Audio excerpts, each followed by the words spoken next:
નમસ્કાર દર્શક મિત્રો, હું અશોક પરમાર સહયોગ દ્વારા પ્રસ્તુત ન્યૂઝ 20 ગુજરાતીમાં આપ સૌ દર્શક મિત્રોનું હાર્દિક સ્વાગત કરું છું।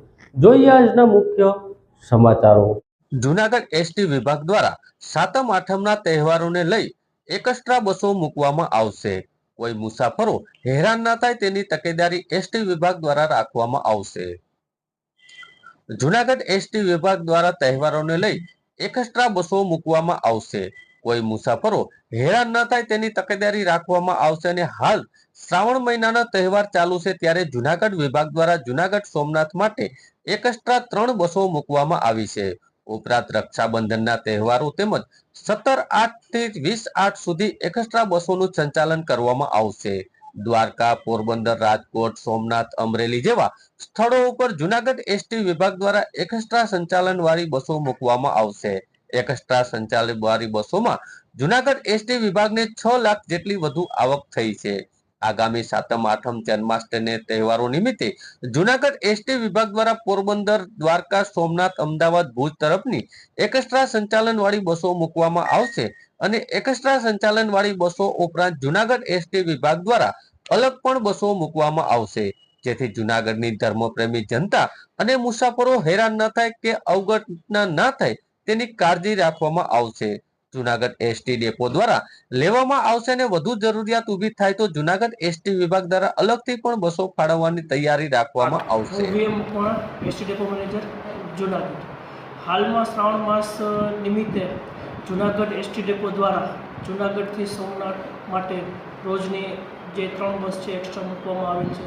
આ ઉપરાંત જે રક્ષાબંધનનો તહેવાર દરમિયાન પણ જૂનાગઢ એસટી ડેપો દ્વારા તારીખ 17 થી લઈ અને 20 તારીખ સુધી એક્સ્ટ્રા સંચાલન કરવામાં આવે છે। આ એક્સ્ટ્રા સંચાલન જે છે દ્વારકા, પોરબંદર, રાજકોટ, સોમનાથ, અમરેલી ઉપર કરવામાં અને આ એક્સ્ટ્રા સંચાલન થકી જૂનાગઢ એસટી ડેપોને અંદાજિત જે રેગ્યુલર આવક જે છે એના કરતાં 6 લાખ જેટલી વધુ આવક મળવા પામેલ છે અને આગામી જે સાતમ આઠમના જન્માષ્ટમી તહેવાર નિમિત્તે જૂનાગઢ એસટી ડેપો દ્વારા પણ પોરબંદર, સોમનાથ, દ્વારકા, અમદાવાદ છે, ભુજ બરાબર આ તરફ જે છે એક્સ્ટ્રા સંચાલન કરવામાં આવશે અને આ એક્સ્ટ્રા સંચાલન માટે જૂનાગઢ ડેપો દ્વારા અલગથી પણ બસ ફાળવવામાં આવેલ છે જેથી કરીને જે ધાર્મિક જૂનાગઢની જે ધાર્મિક ધર્મપ્રેમી જનતાઓ જે છે અને મુસાફરોને બીજી કોઈ અગવડ ન મળે અને જરૂરિયાત પડે જો વધારે પેસેન્જર થશે તો એના માટે અલગથી પણ બસ ફાળવવાની તૈયારી દર્શાવેલી છે।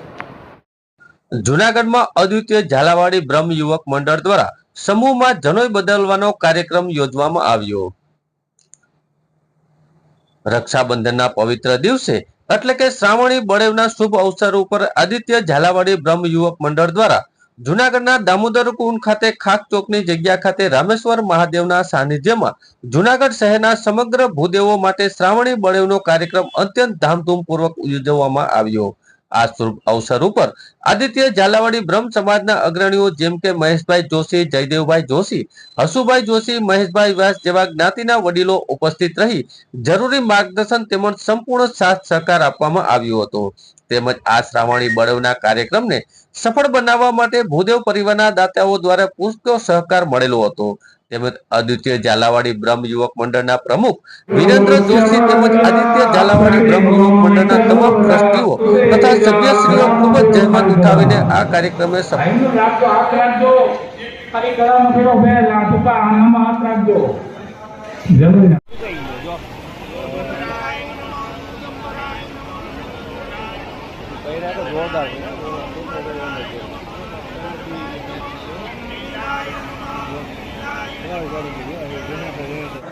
હું વિરેન્દ્ર જોશી, અવધીશ ઝાલાવાડી યુવક મંડળ પ્રમુખ શ્રી। આજ રોજ બળેવ એટલે આપણો ભૂદેવોનો મોટો તહેવાર, મોટી પૂનમ, શ્રાવણી પૂનમ જેને આપણે કહીએ છીએ તેવો તહેવાર દર વર્ષની માફક અવધીશ ઝાલાવાડી યુવક મંડળ દ્વારા શ્રાવણી પૂનમનું જનોઈ બદલાવવાનો યજ્ઞ પવિત્રનો કાર્યક્રમ ખાકચોક ખાતે આયોજન કરવામાં આવે છે। આ વર્ષે પણ એક ભવ્ય આયોજન કરવામાં આવેલ છે તેમાં દરેક 200 થી 250 ભૂદેવ સભ્યોએ આ આયોજનમાં લાભ લીધેલ અને સાથે જનોઈ બદલાવી અને દામુકુંડ ખાતે પિતૃ તર્પણ કરી અને સાથે ફરાળ કરેલ છે અને આ કાર્યક્રમને સફળ બનાવવા માટે યુવક મંડળની સમગ્ર ટીમે સાથ સહકાર આપેલ છે તે બધાનો હું ખૂબ ખૂબ આભાર માનું છું અને અવનવો આપ સર્વેનો સાથ સહકાર મળતો રહે એવી અપેક્ષા સાથે મહાદેવ જય પરશુરામ। સસ્તા અનાજની દુકાનમાં ચણાના જથ્થાનો અભાવ। જુલાઈ માસથી સરકારમાંથી નથી મળ્યો ચણાનો જથ્થો. ઓગસ્ટ મળવા પાત્ર ગરીબોને તેલનો જથ્થાનો પણ અભાવ જોવા મળ્યો છે. જુનાગઢ શહેર અને તાલુકામાં જુલાઈ માસથી ચણાનો જથ્થો રેશન કાર્ડ ધારકોને મળ્યો નથી. રાજ્ય સરકારમાંથી ચણાના જથ્થાનું વિતરણ કરવામાં ન આવતા આ પ્રકારની સ્થિતિ સર્જાય છે. ઉપરાંત દર વર્ષે ઓગસ્ટ મહિનાના તહેવારોના દિવસોને ધ્યાને લઈ તેલનું વિતરણ કરવામાં આવતું હોય છે, પણ તેલના માલનો પણ હજુ સુધી સરકારમાંથી તેલ પણ મળ્યું નથી. જેને લઈ જુનાગઢ તાલુકા સસ્તા અનાજ સંગઠન પ્રમુખ દીપક કારિયાએ જણાવ્યું હતું, ચણા અને તેલનો જથ્થો સરકારમાંથી સત્વરે મળે તેવું વિતરણ થઈ શકે, પરંતુ જુનાગઢ શહેર અને તાલુકામાં અંદાજિત 60,000 થી વધુ રેશન ધારકો પરિવારો છે, ત્યારે મહત્વનું એ છે કે ચણા પ્રતિ કિલો 50 રૂપિયા મળે છે અને સસ્તા અનાજની દુકાને પણ મળે છે, જ્યારે બજારમાં પ્રતિ કિલો તેનો ભાવ 60 રૂપિયા છે. ત્યારે સરકાર આ દિશામાં સત્વરે જવાબદાર વિભાગને સૂચના આપી માલ વિતરણ કરાવે તેવી સસ્તા અનાજના દુકાનો દ્વારા માંગ કરવામાં આવી છે. છેલ્લા 2 વર્ષથી માળિયા હાટીના પોલીસ સ્ટેશનના અલગ 2 ગુનાઓના કામે નાસ્તા ફરતા આરોપીને પકડી પાડતી parole force squad Junagadh crime બ્રાન્ચના પીએસઆઈ જે પટેલ તથા પેરોલ ફોર્સ સ્કોડના પીએસઆઈ વાયપી હડિયાની સૂચના અન્વયે ટીમ કાર્યરત હતી. આ દરમિયાન ટીમને બાતમી મળી કે માળિયા હાટીનાના 2 અલગ ગુનામાં 2 વર્ષથી નાસ્તા ફરતો આરોપી સૂરજ ઉર્ફે મુરજી અમરીશ ચાવડા તેમજ ઉંમર વર્ષ છે તેની 27,000 ગામ પ્લોટ વિસ્તારમાં માંગરોળવાળો હાલ તેના રહેણાંક મકાનને હાજર છે અને બાતમીના આધારે પોલીસે તેના રહેણાંક મકાનની તપાસ ધરતા આરોપી મળી આવ્યો, જેની અટક કરી પોલીસે આગળની કાર્યવાહી અર્થે માળિયા પોલીસ સ્ટેશનમાં સોંપી આપવામાં આવ્યો હતો.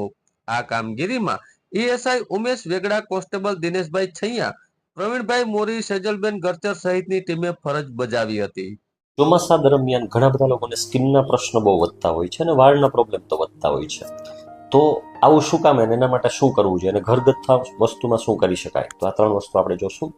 ચોમાસા દરમિયાન મેઇનલી ચામડીમાં ખંજવાળનો પ્રોબ્લેમ થતો હોય છે અને ફંગલ ઇન્ફેક્શન થતું હોય છે, એટલે કે ધાધરનો પ્રશ્ન, જે પરસેવાની જગ્યા હોય જ્યાં ભેજ રહેતો હોય ત્યાં ફૂગ થઈ જાય છે. તો આવા કિસ્સામાં ક્યારેય ફૂગને લાઇટલી નહીં લેવી અને ટ્યુબથી ખાલી મટાડવાનો પ્રયત્ન નહીં કરવાનો. કોઈ પણ સારા ચામડીના એમડી સ્કિન સ્પેશિયાલિસ્ટ હોય એમને બતાવીને એની સારવાર લેવી જોઈએ. બીજી વસ્તુ, ઘણાને આંગળીઓની અંદર ગાળા સડી જતા હોય છે, તો સતત ભીનું લેવાને લીધે એવું થતું હોય છે. તો સતત ભીના ના રહે એનું તમારે ધ્યાન રાખવું, કોરા કરતા રહો તો એ ઓટોમેટિક રહી જશે. 3-4 કલાક સુધી પાણીમાં રહેશો તો પ્રોબ્લેમ થશે. બીજી વસ્તુ, ઘણા બધા લોકોને વાળમાં ખંજવાળ આવે ને વાળ ખરવાનો પ્રોબ્લેમ બહુ થતો હોય છે. તો આવા કિસ્સામાં વાળ ખરે છે વધારે પડતા, તો એનું કારણે વાતાવરણનો ચેન્જ એ હોઈ શકે ને અત્યારની બીમારીની સિઝન હોઈ શકે. તો આવા કિસ્સામાં એક વખત ડોક્ટરને બતાવી એની તમારે સલાહ લઈ લેવી જોઈએ. હા, સામાન્ય રોજના 15-20 વાળ ખરે છે, 40 વાળ જેટલા ખરે છે તો વાંધો નથી, નોર્મલ કહેવાય. પણ જો વધારે પડતા વાળ ખરે છે તો તમારે ડોક્ટરની સલાહ લેવી જોઈએ. વાળ વધારે ના ખરે ને સારું રહે તો એના માટે સારો પૌષ્ટિક આહાર લો, સલાડ વધારે લો, કઠોળ વધારે લો, ડ્રાય ફ્રૂટ લો, પાણી વધારે પીઓ, થોડું વોકિંગ પણ કરો અને પાણી વધારે પીઓ. માથામાં ખંજવાળ આવવાનું કારણ ભેજ અને ફંગસ હોય છે, એટલે માથું ધોવાનું રાખો. એના માટે કીટોકોનોઝોલ બેઝડ શેમ્પુ આવતા હોય છે, એ તમારે વાપરવા જોઈએ. ચહેરા ઉપર પિમ્પલ્સ થવાનો પણ પ્રોબ્લેમ વધી જાય છે, ચહેરા ઉપર ડલનેસ બહુ વધી જતી હોય છે. તો આવા કિસ્સામાં પિમ્પલ્સ છે આ સિઝનમાં સૌથી વધારે